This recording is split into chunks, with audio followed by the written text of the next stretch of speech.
29th of July, Rabbi Levitt, Pele, Yoetz. Okay. Very good. So the question is, did we do number 14 on the bottom of page 29? No, I think we just No. got to that. We got up to there. Okay. Yeah. Okay, very good. So Mayor, would you like to start off today? Okay, very good. We're on number 14, 14 bottom of page 29. says, negative mitzvot of the Torah, which depend on the mouth and the windpipe and can be kept every day. Okay. It is prohibited to swear falsely or in vain. It is prohibited for someone who knows that he cannot swear truthfully in court to accept upon himself the oath and say that he will swear in order to frighten the other litigant, even though he has no intention of actually swearing. This too is included in the prohibition of you shall not bear a false oath, which means that one may not even accept to take a false oath. One who makes a blessing that is not necessary violates you shall not bear. This also applies to the one who mentions God's name for naught, and to one who causes his friend to swear for no legitimate reason. A person who swears and does not fulfill his oath violates the prohibition of a false oath. It is prohibited. That's interesting. I have a question when we're done here. It is prohibited to curse any man, even if he is not before him, all the more so if he is present. There is an additional violation if a person curses himself, a judge, or a Rosh Yeshiva. There is also an additional violation if one curses his father and mother. Not only is cursing prohibited, but even regarding someone who dismisses their honor or does not honor them sufficiently. The verse exclaims, accursed is the individual who disparages his father and mother. Our sages in Shavuot said, accursed implies excommunication. Therefore, every man should tremble that he not be excommunicated in heaven for disparaging their honor. You should not oppress any widow or orphan. Speaking of them harshly constitutes oppression. Should we keep going? It's a long paragraph. That's good. That's good, I think. Okay, great. So what was your question? Oh, my question was, when you're a juror and they make you swear, but then I remembered, I asked the judge if I can affirm, Right. Whatever, and he said yes. So I was able to get around swearing in a court of law. Good. Baruch Hashem. Yeah, that's good. That that's the thing to do. You don't need to swear. They'll accept an affirmation. Right. An affirmation is not like a swear. I'm not familiar. Seems to me like it'll be the same thing. No, just in well, different words. Well, yeah, maybe swearing affirm- means swearing, and affirming means that you're not swearing. That's basically the difference. That's why it's a different word. You're not swearing. It means you're not swearing, but you're going to tell the truth. Right. You're making you're affirming. Yeah, you're affirming the yeah. Mm. You're ratifying. Yeah, I guess. Right. What's the difference between affirming and ratifying? Ratify is I don't know. no. That's what it's called. It's called an affirmation. And Okay. of course, in all of these situations, in a non-Jewish court, in wherever it is that a person has to make some type of a oath or something. So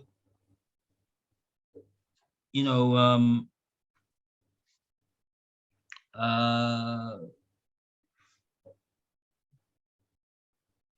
right? They don't. I mean, actually, I think sometimes, if I'm not mistaken, I mean that's what the television shows had. The Perry Mason. Do you blah blah blah? And they would say, and they would make a shvua. Right. Words that you're absolutely not allowed to say. Mm. I mean, just the yeah, especially in the case where you can just say I affirm, and you're not making, you don't need, one of the differences is that a ordinary shvua, many times when they say a shvua, they say so help you blank, and they say Hashem's name. Right. So that's a very serious matter to make sure to avoid. And even if they don't, the connotation of making of swearing, I think intrinsically involves in the name of Hashem. That's what it means to swear. If they don't spell it out, but that's what it means. But when a person affirms, he's not invoking Hashem's name in maintaining that what he's saying is the truth. As a matter of interest, in a show or a play, so you're in a play and you say those words, even though it's in a play in a script, how serious are they? They're still said. Well, the fact that the fact that it's in a play, and so therefore it's all a joke. It's all not real, and yet you're invoking Hashem's name. That's probably even more serious than doing it in court, because in court you're saying that it's a real thing. I mean, the legal system there is trying to they're trying to get people to tell the truth, right? And they do have a legitimate reason, of course, to try to get people to so it's sort of like, in a certain sense, one could say that it's not an oath in vain, because that's the rules of the legal system, and in order to be qualified to testify, that's what one has to do. But since I mean, I know in America that's the way it is. I don't know what it is in other countries, but since in America they will accept a person as long as he makes an affirmation. So then, of course, to avoid making to avoid swearing and to make an affirmation, as long as that's acceptable by this American court, is of course the obligation to make sure to do. Mhm. Right. Okay. Um,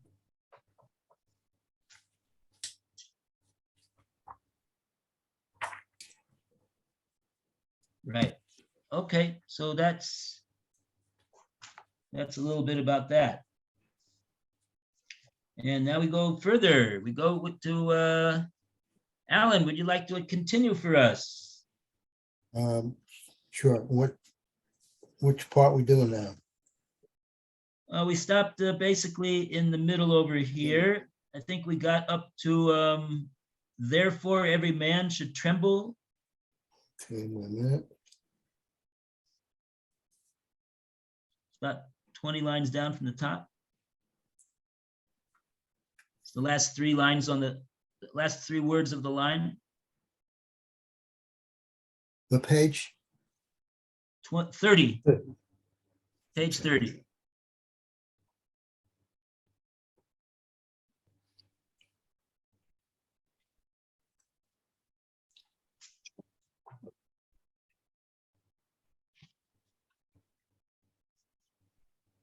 Top of Bible page. Should not distress a fellow Jew or no? Yeah. Okay. Shall not distress a fellow Jew. Our sages in Baba Metzia explain that one may not cause pain to his friend with words unless he is admonishing his friend in order to guide him on a good path. It is prohibited to publicly humiliate one's friend even when one is reproving him to stop him from wrongdoing. Who gives his friend a nickname or publicly humiliates him does not have a portion of the world to come. You shall not respond to contention. Rather, one must be from among those who hear the disgrace and do not respond in order that the controversy not be perpetuated. It is prohibited to testify by oneself. Since he is not believed, it is considered defamation of character unless he intends to separate the litigant from further wrongdoing or in a case of monetary dispute. It's prohibited to give advice which is inappropriate to his friend. It's prohibited to speak slanderously. It's prohibited to speak before a judge until his co-litigant is present. It is prohibited to defame someone's character. It's prohibited for a judge to be harsh to one's litigant and sympathetic to the other. It's prohibited to mention the name of an idol unless a person uses a dishonorable nickname. It's prohibited to make a partnership with a Gentile lest he become obligated to swear to him using the name of his idolatry. By doing so, he violates the name of one of their idols will not be heard from your mouth. A person who perpetuates the dispute violates, and one will not be like Korah and his assembly. It's prohibited to lie. It is prohibited to deny money which one owes to his friend. It is prohibited to swear in a case of denial of monetary obligation. These sins result from the theft. One who steals will deny and then swear falsely. It is prohibited to support sinners and to befriend people who tolerate wrongdoing. It's prohibited to flatter. One who flatters brings Hashem's anger upon the world. If a person is not able to protest, at least he should be silent and not say a word about bad that it is good. It is prohibited to speak indecent words. Such speech brings suffering, destruction to the world, and one who is excommunicated by heaven. Heaven save us from this punishment. It's prohibited to engage in sorcery or to rely on signs and oracles to decide whether to do or not to do something. It's prohibited. Maybe we should stop there because it's a lot to take in. Yeah. Okay. Okay. So page 31, I guess 5 lines down or something. Yeah. It's a lot of. Okay. So you can't go into business with a non-Jew?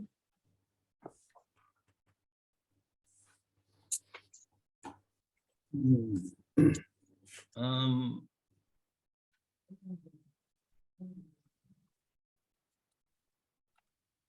yeah, I don't, Or is it only if you have this fear that you're gonna get involved with this idol worship? yeah, maybe Non-Jew it's, is secular. lest he become obligated to swear to him using the name of his idolatry. I mean, today, you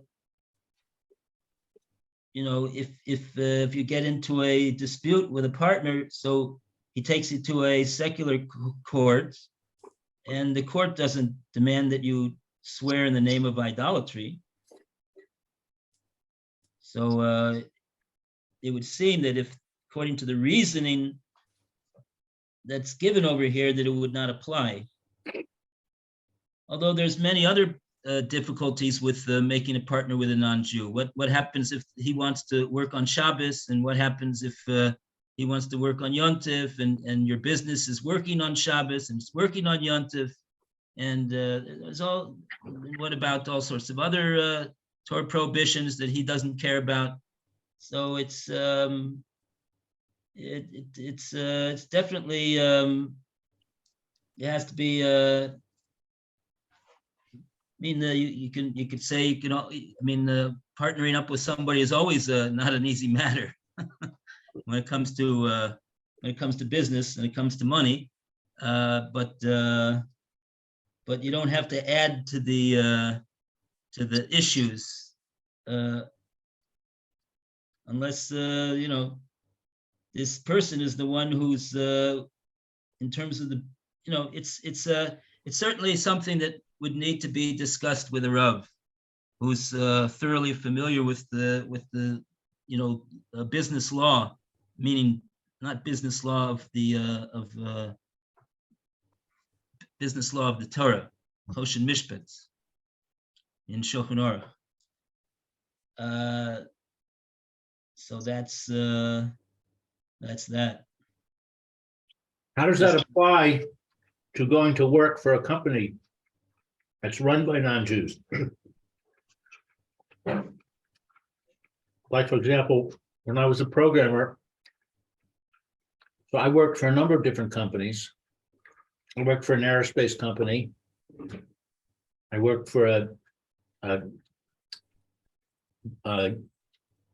broker-dealer company that involved in the stock market, and I worked for a internet advertising company, and they were all run by non-Jews. Well, see, the difference here is that over there you're just working.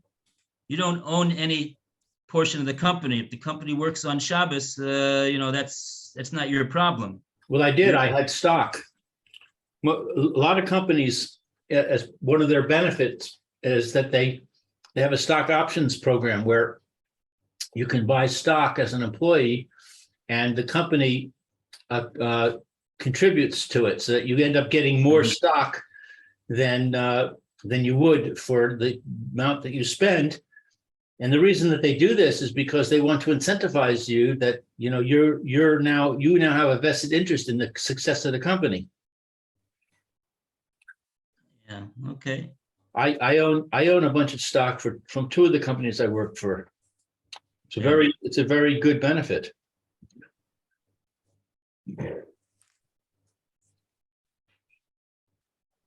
Mm-hmm. Well, I mean, there is it's different than it's, yeah.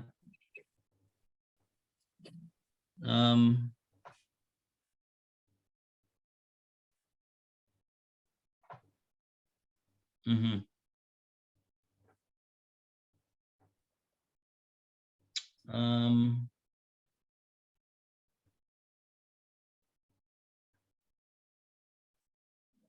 Yeah, I mean, of course, you know, the company, yeah, okay.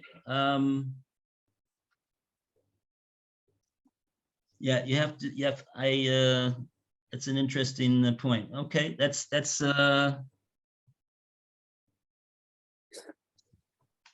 okay.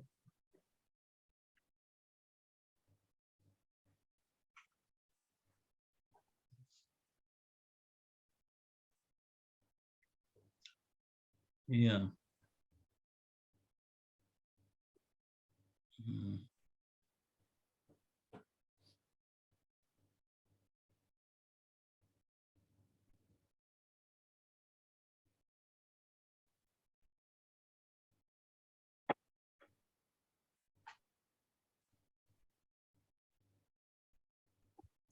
Right. Okay.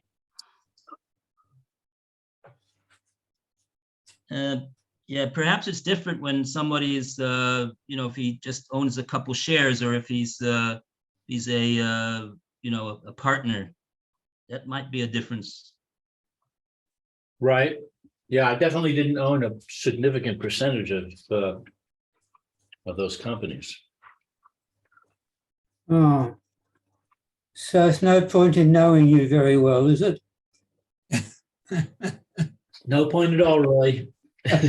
You're wasting your time. So, Lou, did your company have a 401k option too, or not? One of them had a 401k also, Oh, okay. which I also participated in. And it's now part of my retirement package. And one of them had a pension program, which Oh, I worked for them for 13 years. So now I have a pension. In fact, I just got a notice that I'm going to start receiving it, very good. turning 70. And the other one didn't. It just had the stock program was its major retirement benefit. Okay.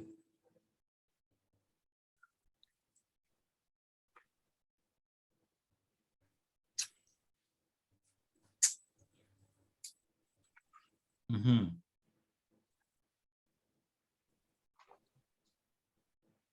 Okay. So we are up to, we're on page 31 now. And I think we got up to, we did this about the prohibited to engage in sorcery, etc., and rely on signs and oracles to decide whether to do or not to do something. So now we're up to, it is prohibited to prognosticate. What does that mean? Let's see what the,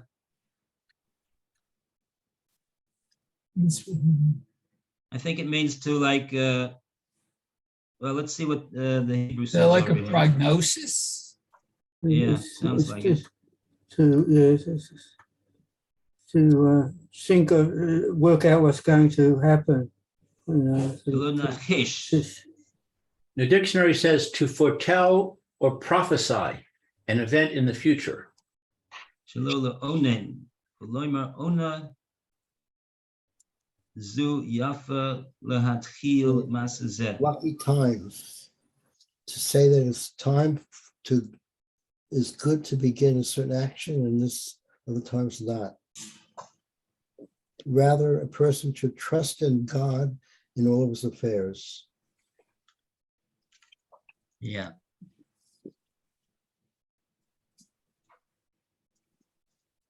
Oh, that's the continuation of what he says.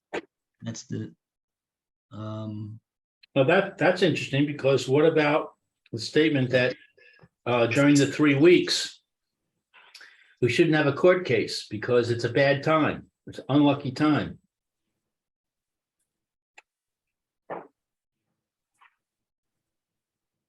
yeah, it's a good question.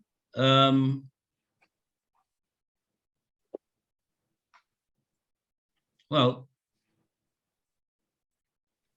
in other words, we could make a simple distinction over here. The 3 weeks has already been, Hazal already told us that's what we have to do, because those times are based upon the history of what has happened to Klal Yisrael at that time.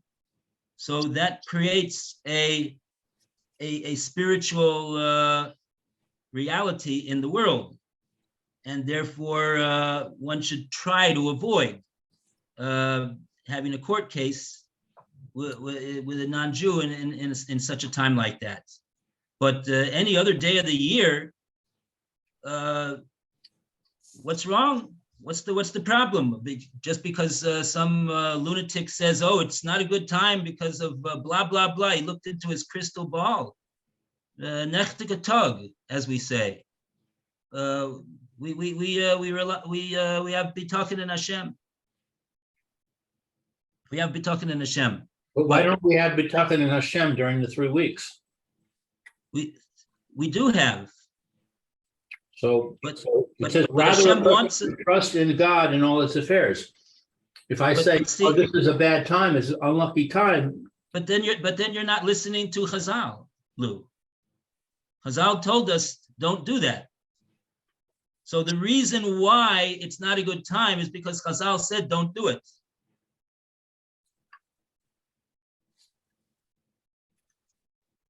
There's different times of the year.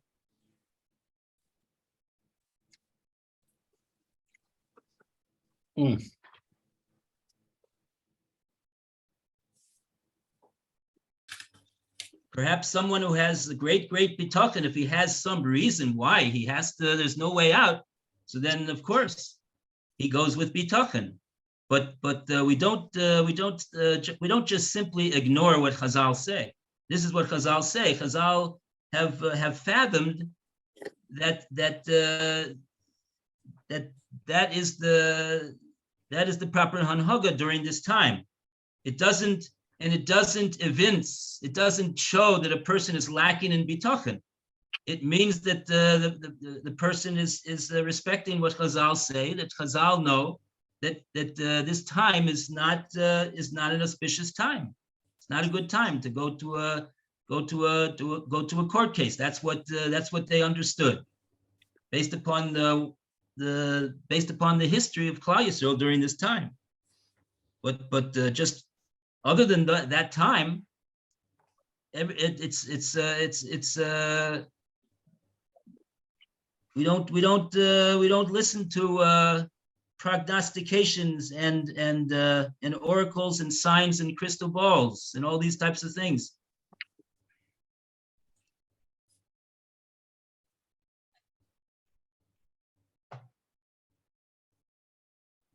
And even if that was, I think I told that story last week with Rav Schneur Cutler, with the going to the parlor meeting in Chicago. Yeah. You know, so that's the idea. We don't we do what we have to do, and we're B'teach B'Hashem.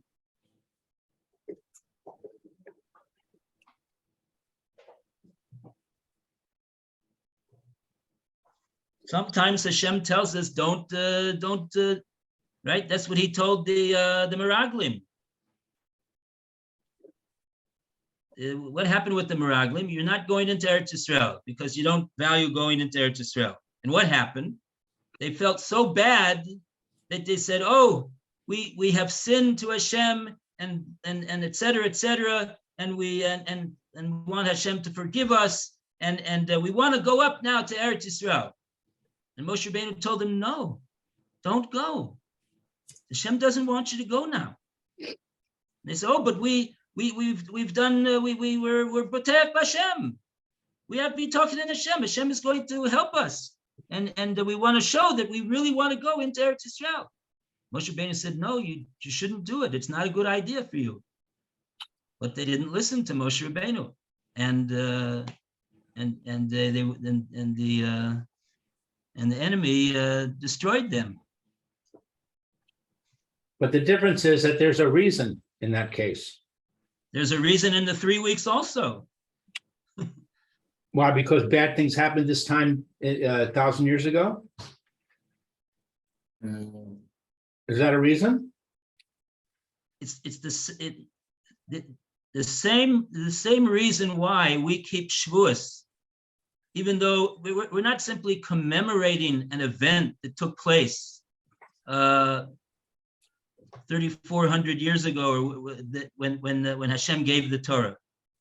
Today is a couple of months ago was Matan Torah. Today, it was Matan Torah, just like it was many, many, many years ago. It's not just something that happened many years ago. And the same thing, and the same thing is true about the 3 weeks as well. Thank you very much.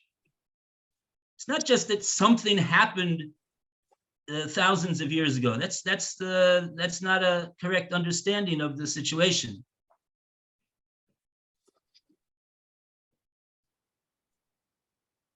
As a result of what happened, it created a spiritual reality in that time of the year. Just like the giving of the Torah created a spiritual reality in that time of the year. It's a time of the giving of the Torah. That's what we say in the Tefillah.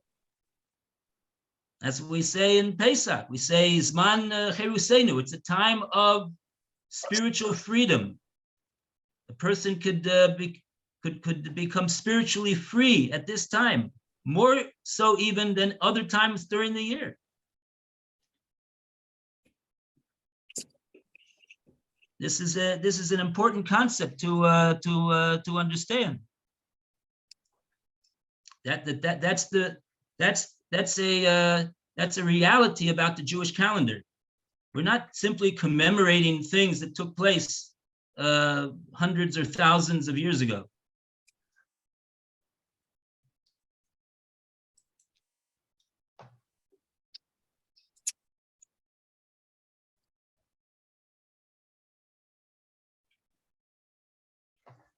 Okay.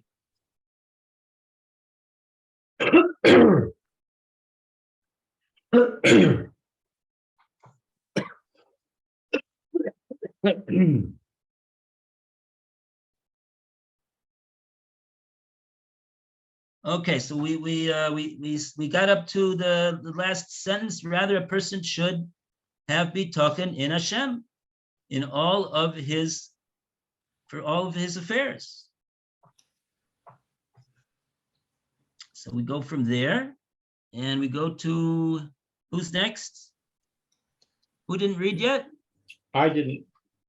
Okay. Who, Okay. please? So it is prohibited to show people through magic or sleight of hand something that really does not exist.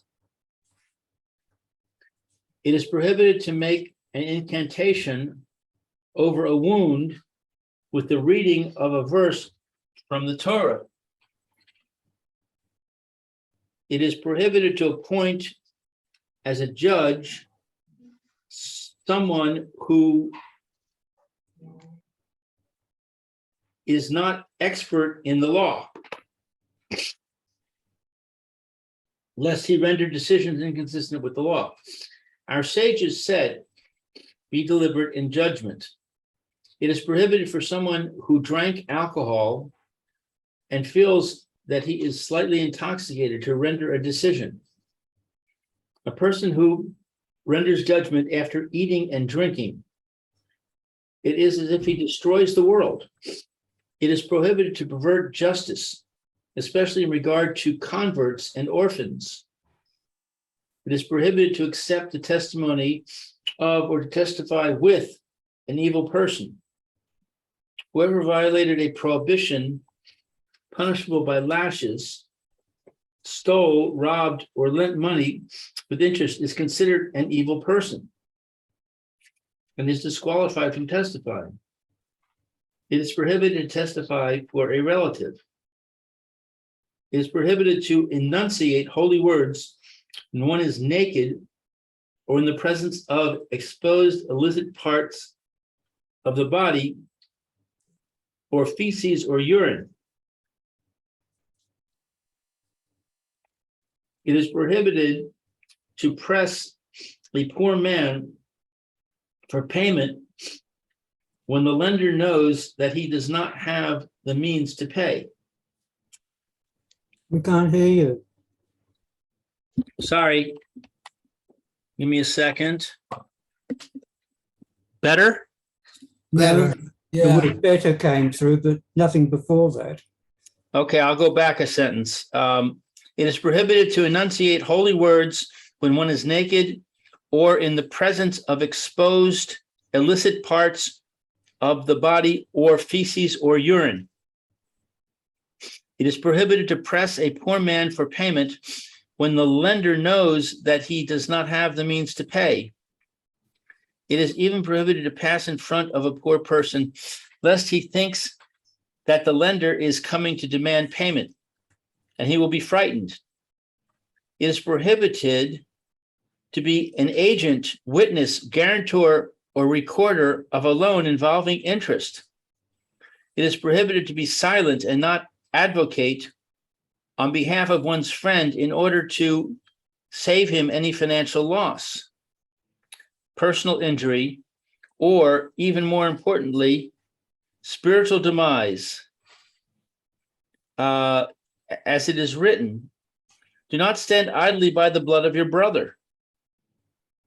It is prohibited to demand payment of a loan that was released by the sabbatical year. It is prohibited to remove a groom from his home for voluntary service for the first year after his wedding. The groom himself is also prohibited to initiate or agree to such service. As it says, he will be free for his home. So I have a comment. It says that you can't say holy words in the presence of feces. Right. Yeah. I think that this is only human feces because I've several times observed that the shochet, before he does the first shchita, he says a bracha. Yeah. He's kneeled down next to the animal, and he says a bracha for doing shchita. Yeah. And he's in a farm, and there's feces all over the place. And I asked him about that, and he said it's different when it's an animal environment. It's the halacha doesn't apply the same way there. Yeah.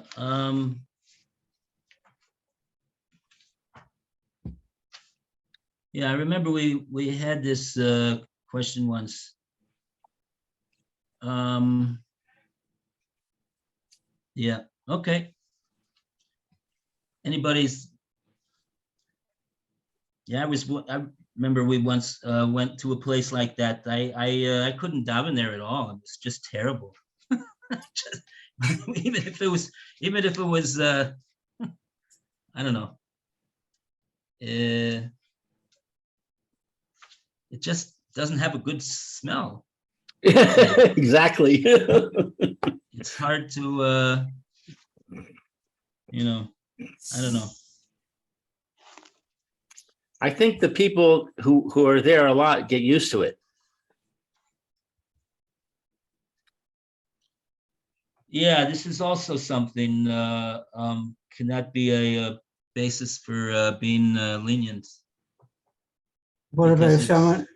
But yeah, What about someone who's lost his sense of smell? It doesn't depend on smell. It depends on the feces itself. right. I mean, there's a very good svara, like Roy is saying. That's really, I think that's the winning svara. It's not a matter of the person's own personal predilection. It's the fact that here is feces, and you're saying Hashem's name in the presence of it. Even if a person doesn't smell, it's still inappropriate. Right. So I don't know. I don't know. It's I don't know. Well, it definitely did not smell good in this barn that I was in.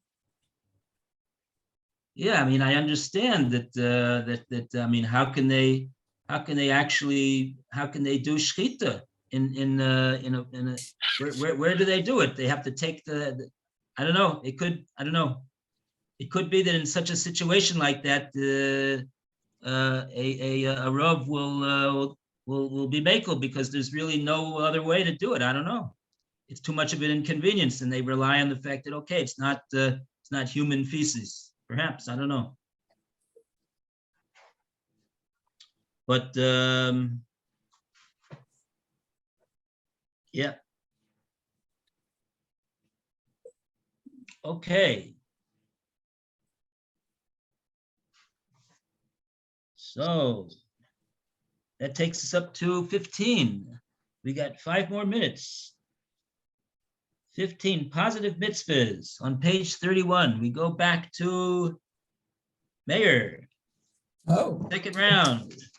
okay. It says positive mitzvot of rabbinic origin, which depend on the mouth and the windpipe and can be fulfilled every day.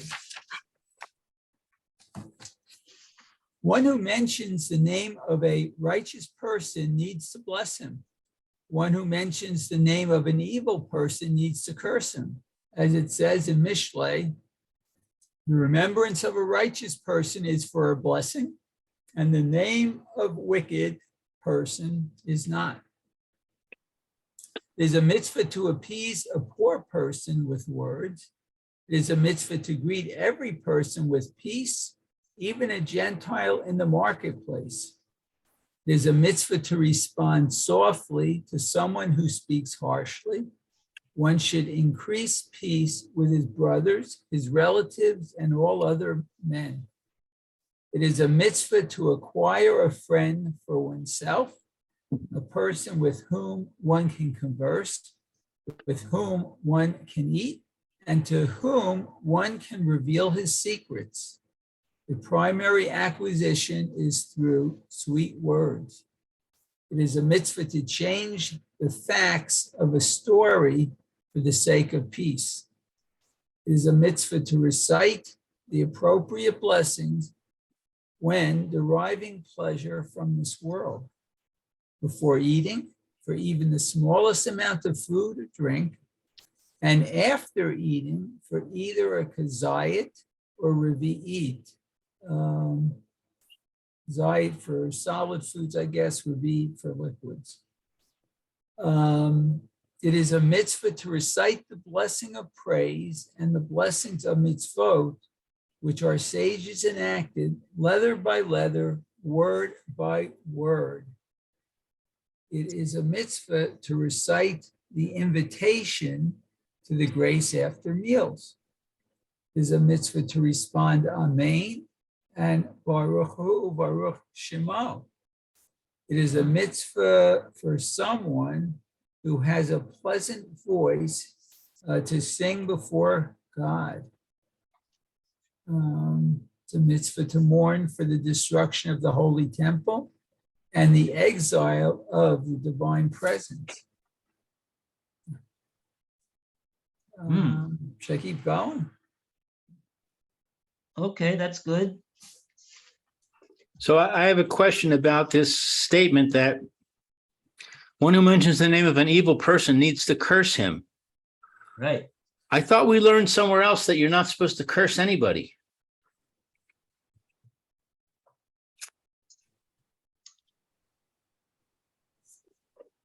Different types of cursing. Is this like if we say Imach Shemo? Yeah. Is that a curse? Yeah, yes, absolutely it is. Right? What does it mean? Yamak Shmo, his name should be blotted out, Vizikro, and also his memory. I can't think of a stronger curse than that. This was actually a question on the hotline a couple of days ago. Maybe Alan remembers that someone called in with a question. He said that there was various rabbanim, chashuvim, very dignified rabbis that were giving drushes about the Holocaust, and he noticed he made a very interesting observation. He said, some of the rabbis when they would mention the Germans, they would say Yamach Shmo v'Zikrom. And the other ones, there was other ones that the Dafka didn't say that, even one time in their speech, and they would just say, oh, they were, the Rishoyim or something like that, but they wouldn't give them a curse. So the person asked, what's the proper what's the Emunah and Bitaken perspective about this? That's what he asked, and the answer was the answer was that certainly it is a mitzvah to do so, to say Yamach Shmo v'Zikro, but he wanted to. The rabbi of the hotline, he wanted to give sort of a excuse for those rabbis that did not say Yamach Shmo v'Zikro, and he said that they don't. They also hold that it's proper to do that, but they have a reason why they don't say it, and the reason was because.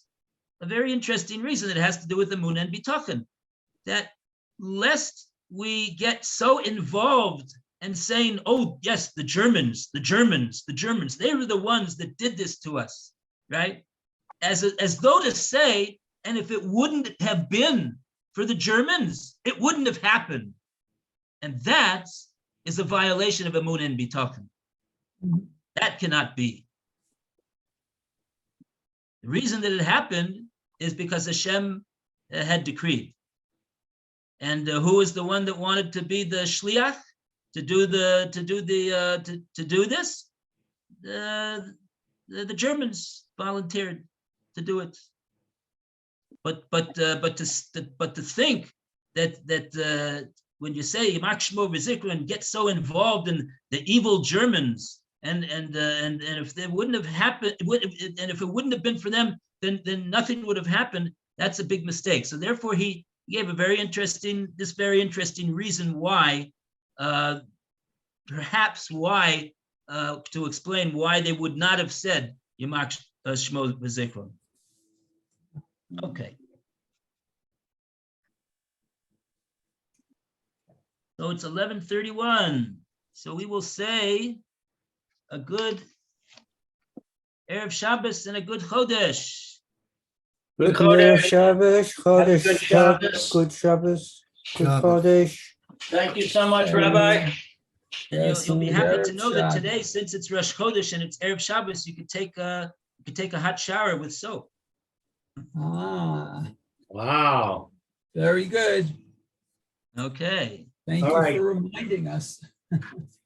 All right, bye. Okay, be well, everyone. Shabbos. Shabbat All the shalom. best.